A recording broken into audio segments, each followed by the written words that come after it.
Dan pemirsa, untuk mengetahui bagaimana kondisi terkini di Aceh, kami akan bergabung dengan Wakil Gubernur Aceh Fadlullah, dan juga nanti kita akan berdialog dengan Bapak Abdul Muhari, Kepala Pusat Data Informasi dan Komunikasi Kebencanaan BNPB. Saya ke Pak Wagub dulu. Pak Fadlullah, Assalamualaikum, selamat petang Bapak.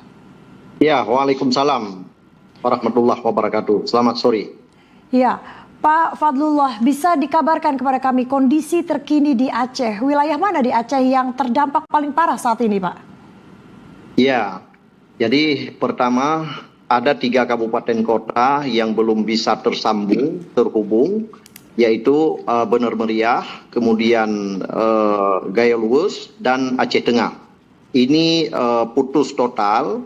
Belum bisa masuk, belum bisa kita kirim bantuan apapun karena jembatan jalan nasional ke sana adalah benar-benar putus, dan sejumlah titik yang arah ke Aceh Tengah dan Gaya Luwes pun hal yang sama.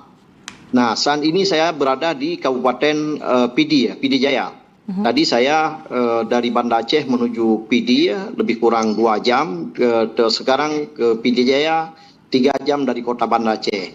Di sini lampu listrik juga masih padam hidup, belum stabil.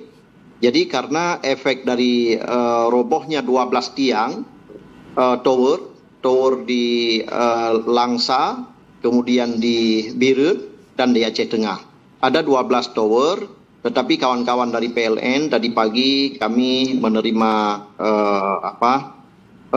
dari direkturnya PLN di Banda Aceh. Hari ini ada 3 kapal Hercules yang mengangkut barang PLN.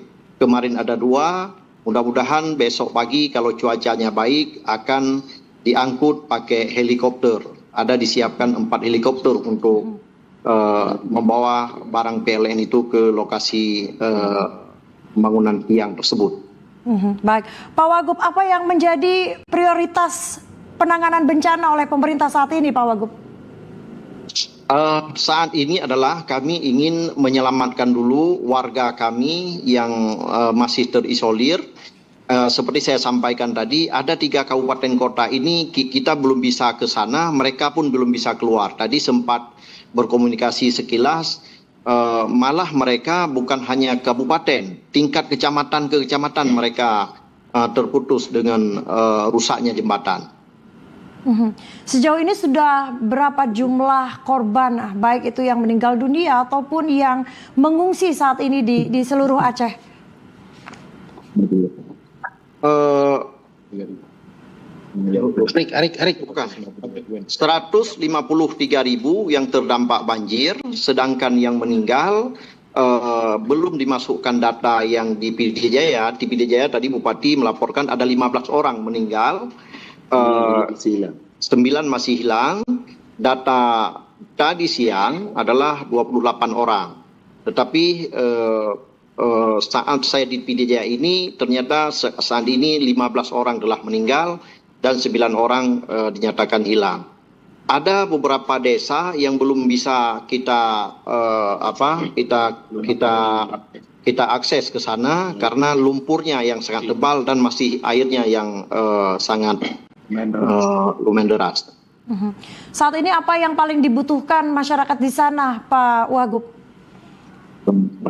Kalau dibutuhkan pertama bantuan masa panik ini, tadi kami juga yang kalau di kawasan yang belum airnya surut, kita berharap adalah ada perahu karet supaya bisa menjemput warga kita.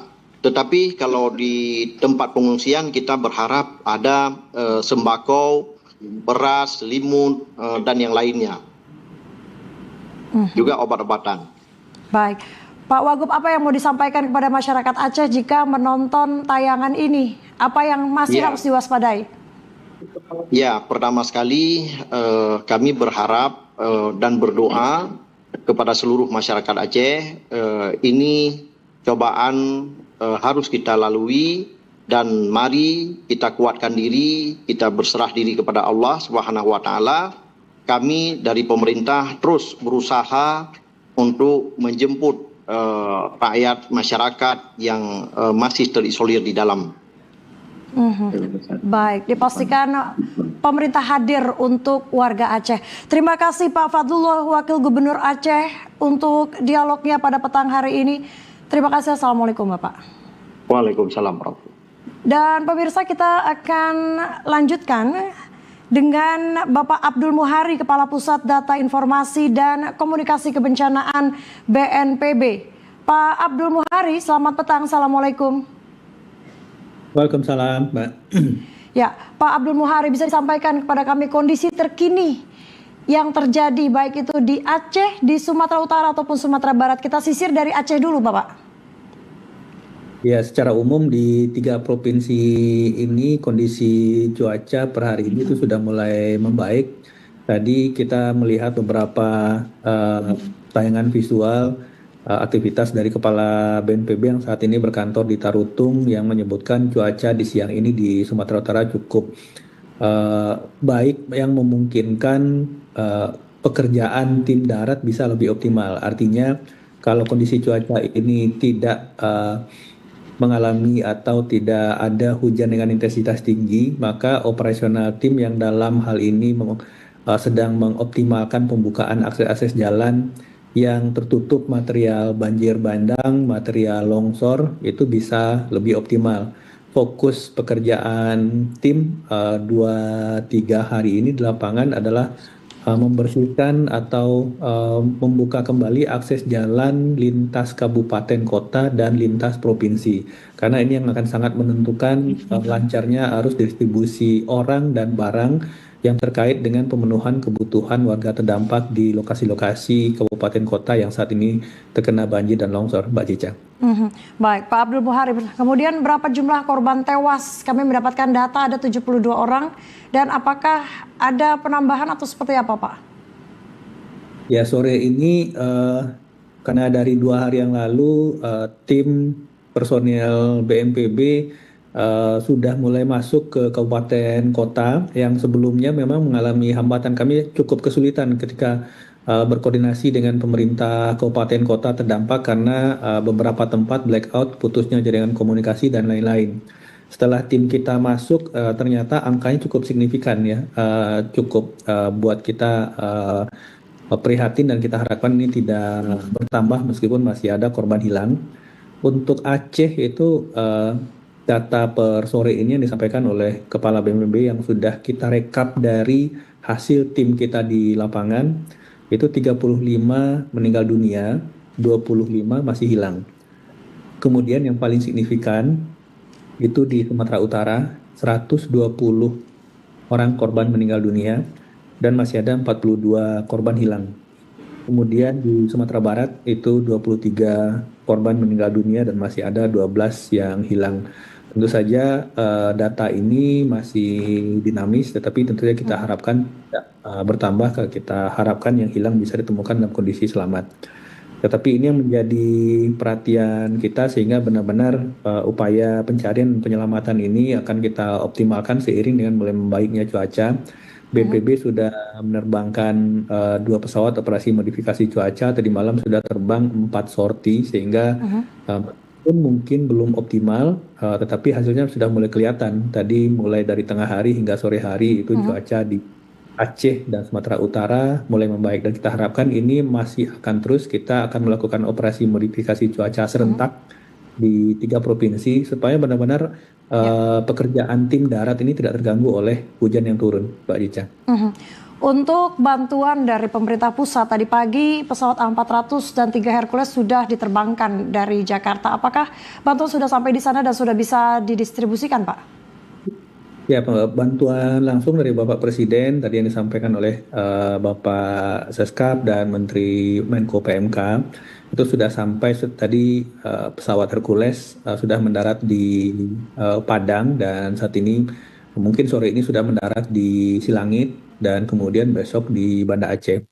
Dan tentu saja bantuan Presiden ini akan mendukung dan melengkapi segenap kebutuhan masyarakat, terutama kebutuhan dasar permakanan dan non permakanan yang nantinya juga akan dilengkapi dengan dukungan logistik non permakanan dan permakanan lainnya dari BNPB, sehingga benar-benar harapan beliau supaya kebutuhan dasar dari masyarakat yang terdampak ini bisa segera dipenuhi, termasuk juga untuk kebutuhan-kebutuhan para personil di lapangan dalam mengevakuasi atau memindahkan masyarakat dari titik-titik yang mungkin saat ini masih pengungsian mandiri ke pengungsian terpusat, sehingga kebutuhan-kebutuhan selama nantinya masih harus di tempat pengungsian itu bisa teroptimalkan, Mbak Cica. Baik, pertanyaan terakhir Pak Abdul Muhari. Tadi Bapak sampaikan bahwa modifikasi cuaca sudah dilakukan dan saat ini cuaca sudah membaik dan diharapkan beberapa hari ke depan juga akan membaik. Kira-kira anjuran apa atau apa yang masih harus diwaspadai oleh masyarakat di 3 tempat Aceh, Sumatera Barat dan Sumatera Utara agar tetap bisa selamat, Pak? Ya, meskipun operasi modifikasi cuaca sudah kita lakukan dan mulai besok serempak di 3 provinsi, tapi tentu saja dalam konteks ini kita tidak bisa melawan alam. Artinya masih tetap saja ada kemungkinan turunnya hujan dengan intensitas sedang atau lebat dan seterusnya. Jadi masyarakat tetap dianjurkan untuk sementara waktu di tempat-tempat pengungsian yang sudah ditetapkan oleh masing-masing pemerintah daerah. Akan hari ini seharusnya di beberapa tempat yang terdampak cukup parah sudah berdiri posko utama tanggap darurat, sehingga distribusi logistik, dapur umum dan seterusnya sudah bisa berjalan dengan baik, sehingga kebutuhan dasar masyarakat bisa terpenuhi. Artinya tetap harus waspada kita hingga 3-4 hari ke depan untuk mencegah segala kemungkinan mulai nanti dengan dinamika yang ada, karena cuaca masih memungkinkan untuk terjadi hujan lebat, sehingga aspek kewaspadaan masih tetap harus kita jaga bersama, Mbak Cica. Baik, terima kasih Pak Abdul Muhari, Kepala Pusat Data Informasi dan Komunikasi Kebencanaan BNPB atas waktunya untuk laporan 8 petang hari ini. Terima kasih Bapak, selamat petang, Assalamualaikum.